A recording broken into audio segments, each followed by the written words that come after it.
Hey, what's good? Welcome back to my Robinhood. Very bad day for me today. Minus 34. That's the biggest loss I've ever taken. Up a little bit in after hours, but I would like to actually talk about why this happened. It's because I was a bit embarrassed to lose money. Everyone, it went up, it dipped up a little bit because I was trying to capture this dividend, but I was afraid to lose just $10. I was like, I don't want to lose $10. Although it did dip up a bit before it came down. Well, maybe it won't show it here. But it did. And all I did was try and hold it because I was trying to figure out why this was happening. Why did this guide that I have caught at the bottom, I saw it inching itself back up. I don't know. I don't know if this was a good idea because, again, I'm always chasing stocks. I'm always like, oh, this one's doing good. Let me see if I can buy it at the last possible point. A couple of things I'm trying to learn to stop doing is stopping chasing the stock. You see, I'm trying to get it here.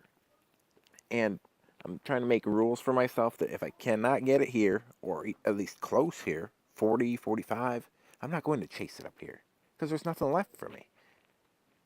That's what I did. And then when I saw that I was taking this thing for a loss at least $1 less, I was like, oh, come on.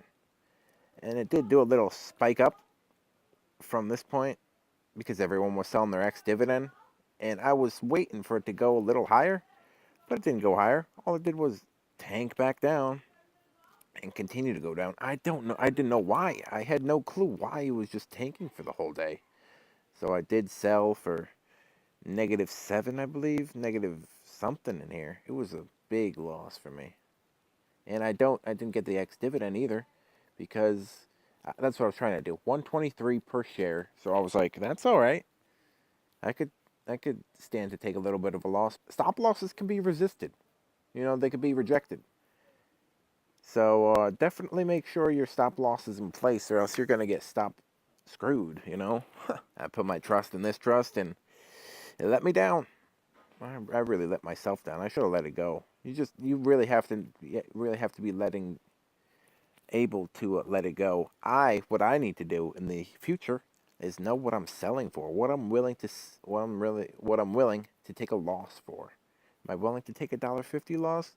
I should not be willing to go into a stock if I'm not willing to lose what I'm willing to gain. I was just in shock. I was just like, why is this happening? I don't understand this at all. I mean, I guess it has to do with oil prices. I don't know. I want to know. Anybody know why this happens? I think this is an oil company, right? That's probably the problem. I don't have any clue what this thing is. Your downfall. You need to stop. You cannot chase your losses. You can't say, "Oh, I lost BPT. Let me jump into something just as volatile as it's starting to fall and try and make up my losses."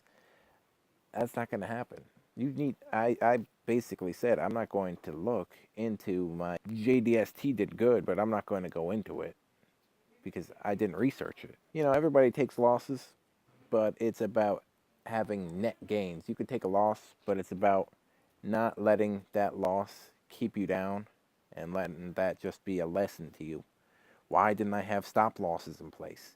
Why did I lose? Why was losing 8% of my stock price acceptable to me? Ford is actually a bit up. I bought a lot right here in this chasm at 3, which put down my price to 12.32, which is still a loss of over 10. Ford has said they're going to have a special dividend on top of their normal dividend of 30 cents. So 38 times 30 is about $10-11. So that should make up my loss, along with it just popping up for the ex-dividend date. But anyway, hope your day was better.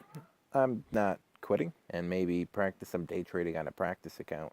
Practice seeing what I see and making sure the thing that I see is actually something good to see. I'll let you go. Thank you for watching, and happy trading.